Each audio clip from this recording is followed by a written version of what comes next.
شبلی فراز صاحب، آپ کا ایک سٹیٹمنٹ آیا جس میں آپ نے یہ کہا کہ آپ نے حکومت کا خیال بھی رکھنا ہے اور صحافیوں کا خیال بھی رکھنا ہے۔ ایک تو بات سمجھ آتی ہے، دیر از اے ٹریڈیشنل وے، روایتی طریقے سے آپ خیال رکھیں، حکومت بھی خوش، صحافی بھی خوش، سب خوش۔ لیکن وہ طریقہ کیونکہ آپ کا نعرہ تبدیلی کا ہے تو اس سے ہٹ کے کوئی نیا طریقہ آپ کو نکالنا پڑے گا، تو کیا طریقہ وہ کیا ہو سکتا ہے اور اس پہ کچھ سوچا ہے آپ نے؟ دیکھیں، پہلے تو میں کہوں گا کہ آپ کو معلوم ہے کہ صرف صحافت میں نہیں،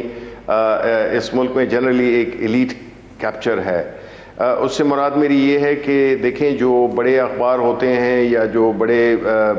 پبلیکیشن ہاؤسز ہوتے ہیں، وہ تو ان میں اپنی ہی ایک انہیرنٹ اسٹرینتھ ہوتی ہے کہ وہ اپنے آپ کو سسٹین کر سکتے ہیں، and they can carry them sales through any crisis. Problem وہاں پہ آتا ہے جہاں پہ کہ صحافت، آپ کو پتہ ہے کہ میرا تو اس میں میری فیملی انڈائریکٹ طریقے سے منسلک تھی کہ یہ جو لکھنے کا اور جو صحافت کا جو کام ہے، اس میں ہم ان کی بات کرتے ہیں، ان صحافیوں کی بات کرتے ہیں۔ اس میں ہم اینکرز کو شاید شامل نہ کریں اسٹیج پہ، جو زیادہ جو ایک ولنریبل اور ایک جو ذرا ویک لنک ہے میڈیا کا، وہ ہے جو پرنٹ میڈیا میں لوگ ہیں، یا ایون جو الیکٹرانک میڈیا میں جو لیٹس سے کہ آپ کے کیمرہ مین ہیں، آپ کے جو سٹاف ہے، جو آپ کے اسکرپٹ رائٹرز ہیں وغیرہ وغیرہ، تو ان کی بھی پروٹیکشن جو ہے تو میرا خیال ہے کہ بڑی اہم ہے۔ وہ چھوٹے اخبار جو کہ ریجنل اخبار ہیں، وہ ان کو بھی انکریج کرنا، وہ بھی ایک ذمہ داری ہوتی ہے۔ اس کے علاوہ یہ ہے کہ ہم نے یہ بھی دیکھنا ہے کہ آیا جو یہ ریجنل اخبارات ہیں، ان کا جو کوٹا ہے، آیا وہ ٹرانسپیرنٹ طریقے سے افیکٹولی یوز ہو رہا ہے، یا وہ اخبار ایگزسٹ ہی نہیں کرتے ہیں، یا بہت ہی منیمم سرکولیشن ہے جن کی، اور ان کو مل رہے ہیں۔ تو اس کا مطلب ہے کہ وہ جو ایک جس کو ہم کہتے ہیں کہ the size of the pie remains the same، but اس میں لوگ زیادہ آ جاتے ہیں، تو اسے جو جنون لوگ ہیں وہ بھی افیکٹ ہوتے ہیں۔ تو میں نے اس سے کہ گورنمنٹ کا بھی خیال رکھیں گے اور صحافی برادری کا، تو مقصد یہ ہے کہ ان کو ایک ایسا ایک فریم ورک دیں جس سے کہ ان کی انٹرسٹ انسٹیٹیوشن لیول پہ ہی پروٹیکٹ ہوں، ان کی انشورنس، ان کی ہیلتھ، ان کی تمام جو ایک اکنامک سیکیورٹی ہوتی ہے، ان کی جو فلاح بہبود ہے، اس قسم کی چیزوں پہ بھی ہمیں وہ کرنا ہے۔ ہم نے صرف ان کو رحم و کرم پہ نہیں چھوڑنا، بڑے میڈیا ہاؤسز یا بڑے مالکان کے اس پہ۔ تو ہم چاہتے ہیں کہ ایک بیلنس ہو، اور میری یہی کوشش ہوگی کہ جو جتنے بھی صحافی ہیں، جن کا چاہے وہ پرنٹ میڈیا پہ ہیں یا الیکٹرانک میڈیا پہ ہیں، ان کا جو ایک سوشل ایک پروٹیکشن وہ بھی ہو، اور ساتھ میں ان کو ایک بڑے کوالٹیٹیو طریقے سے اپنی صحافت کرنے کی بھی اجازت ہو۔ جی ٹھیک ہے، نظامی صاحب۔ جی شبلی صاحب، یہ دیکھیں، جو میڈیا کا جو کرائسس ہے، یہ اب آپ آئے ہیں، ہمیں امید ہے کہ آپ اس میں دلچسپی لے رہے ہیں۔ اصل میں جو پی ٹی آئی کی گورنمنٹ کے تقریباً 2 سال میں جو پہلے وزیر اطلاعات تھے، وہ کہتے تھے کہ میڈیا تو اب ہمارے پاس کیا آتے ہیں، یہ تو میڈیا سکڑ گیا ہے موبائل فون کے اندر، ہم گورنمنٹ سے کیا کہتے ہیں، آپ جانیں، آپ کا کام جانیں۔ محترمہ فردوس اشرف جو آپ کی پیشرو تھیں، وہ ان کے پاس تو وقت ہی نہیں تھا، وہ گورنمنٹ کی اسپوکسمین زیادہ تھیں، انفارمیشن منسٹری میں بہت کم وہ دلچسپی لیتی تھیں، یا دلچسپی لیتی تو دوسری قسم کی تھیں۔ اب آپ آئے ہیں، آپ نے ایک فائن بیلنس میرا خیال ہے کریٹ کر رہے ہیں کہ اسپوکس پرسن بھی ہوں گورنمنٹ کے، لیکن جو میڈیا کے جو معاملات ہیں وہ بھی دیکھیں۔ وہ 2 طرح کے ہیں، ایک تو مالی ہے جو آپ نے کہا ہے، دوسرے آزادی صحافت کے حوالے سے ہیں، وہ یا اشتہارات کو استعمال کرنا کچھ اخبارات کی پالیسیز کو ریک کرنے کے لیے، تیسرے ہے کہ بڑی سلیکٹیو میڈیا اور پرائم منسٹر کی انٹریکشن، ہی نہیں میڈیا کے کچھ لوگ تو ان کو تک ایکسیس حاصل ہے، لیکن بائی اینڈ لارج کچھ لوگوں کو یہ کہہ کہ وہ شاید وہ کچھ حکومت کے موافق نہیں ہے یا کسی اور وجہ سے ان کو دور رکھا جاتا ہے۔ تو یہ ساری چیزیں آپ کے دیکھنے کی ہیں، مجھے پتہ نہیں کہ آپ کی اپنی ان چیزوں کے بارے میں کیا آبزرویشنز ہیں۔ نہیں، میں پوری طرح سے یقین کرتا ہوں، یہ مجھے اس بات کی جانکاری ہے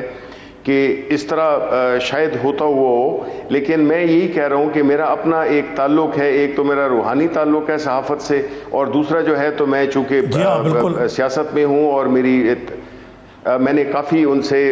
میرا ایک ریپو ہے، میری دوستیاں ہیں، میرا تعلق ہے میڈیا کے بہت ایک وسیع، اس سے صحافیوں سے لے کے جو بیٹ رپورٹر سے لے کے اور اوپر تک. تو میں یہ چاہتا ہوں کہ یس، اس میں ہم نے ایک جو ہوتا ہے کہ جس میں کہ ایک فیوریٹزم کا تاثر اس تعلق کے لحاظ سے کہ جی کچھ کو ایکسیس دی جاتی ہے، کچھ کو نہیں دی جاتی ہے. تو میری جو کوشش ہے نظامی صاحب وہ یہ ہے کہ میکنزمز بنائے جائیں، ایک ایسی چیز بنائی جائے جو کہ سسٹینیبل بھی ہو، ٹرانسپیرنٹ بھی ہو، اور وہ جو ہے تو اس میں کسی کی جتنا کم سے کم ذاتی پسند یا ناپسند کا ایلیمنٹ اس سے نکال سکیں. وہ چیزیں تبھی ہی فنکشنل ہوں گی، بیکاز جب سب کے ساتھ انصاف ہو تو پھر کسی کو گلہ نہیں ہوتا، چاہے بے شک اس کو کچھ نہ بھی ملا ہو. تو یہ سارے پہلو ہیں، اور میری بڑی انٹرسٹ ہے کہ یہ تعلق اچھا ہو، ایک ریسپیکٹیبل تعلق بنے جس میں کہ دونوں فریق جو ہیں تو اپنی ذمہ داریاں بڑے پروفیشنل طریقے سے ادا کریں.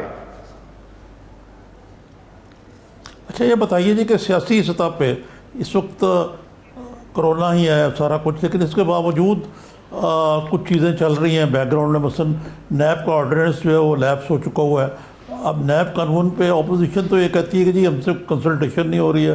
اور جو ہم نے سب کچھ دے دیا ہوا ہے حکومت کو، لیکن ٹال مٹول کیا جا رہا ہے. تو اس معاملے میں کوئی انیشیٹو کیوں نہیں لیا جاتا تاکہ اس معاملے کو بھی نیشنل اسمبلی کا اجلاس ہو رہا ہے اگرچہ وہ ہے کرونا وائرس کے بارے میں، لیکن ظاہر ہے کہ اس کی سائڈ لائن پہ کچھ باتیں ہوں گی، اس معاملے کو بھی ٹھیک کر کے ختم کیا جائے.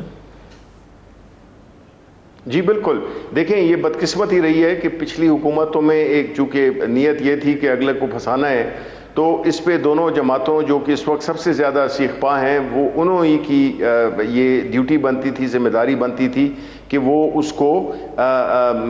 اس میں چینجز لے آتے. بہرحال یہ مقصد نہیں ہے، چونکہ ہماری کوئی ایسی انٹینشن نہیں ہے، نہ ہم نے کسی کو پولیٹیکلی وکٹمائز کرنا ہے، نہ ہمارا کوئی ایسی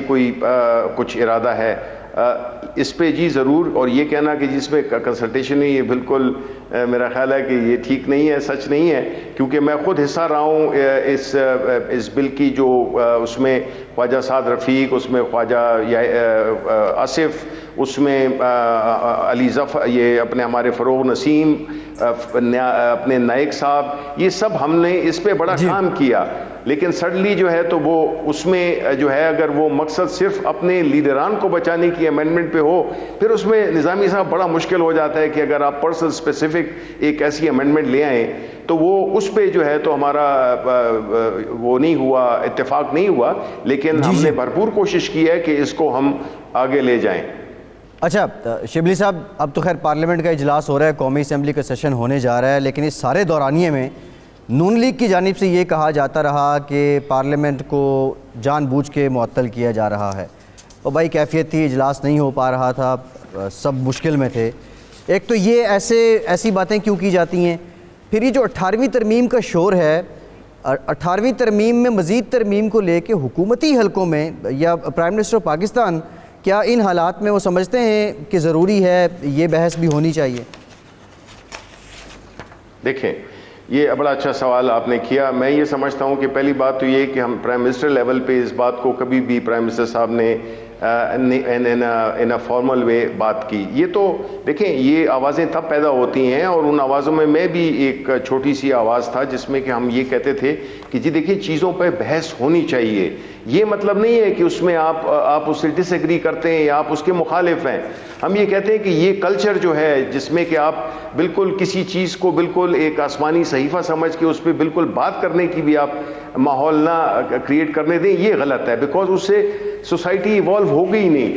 جب ہم 18ویں ترمیم کی بات کرتے ہیں، ظاہر ہے ہمارے پاس نہ اس وقت میجورٹی ہے، نہ کسی کی پارٹی کے پاس میجورٹی ہے. ہم چاہتے ہیں کہ کم از کم میرے جیسے لوگ یا اور جو ہمارے دوست ہیں کہ مختلف پارٹیز کے، آپ کی جو جنرل پبلک ہے، آپ کا جو انٹیلیجنشیا ہے، کہ ہمیں چیزوں کو ریویو کرنا چاہیے. جس طرح کہ ابھی نظامی صاحب نے صحت اور ایجوکیشن کے بارے میں سوال کیا تھا، we have to learn to discuss things to evolve some kind of wisdom, کہ جس میں کہ ہم چیزوں کو بہتر کر سکیں. کوئی چیز پرمنٹ نہیں ہوتی ہے، اس کو اس کے حالات اور اس کا جو امپیکٹ فیکٹر ہے ہم اسسمنٹ کریں 18ویں ترمیم کی. اسیسمنٹ کرنی چاہیے کہ اس کا 10 سال ہو گئے ہیں، اس سے کیا آیا صوبے بہتر ہوئے ہیں، سینٹر کمزور ہوا ہے یا وائس ورثہ. یہ سارے ایشوز ہیں، ان پہ بحث ہونی چاہیے. اگر اکیڈیمک بحث نہیں ہوگی تو پھر چیزیں کیسے آگے بڑھیں گی؟ تو پارلیمنٹ میں تو اس وقت کوئی ایسی پارٹی نہیں ہے جو کہ بشمول ہمارے کے کہہ سکے کہ جی ہم اس میں ترمیم کریں گے.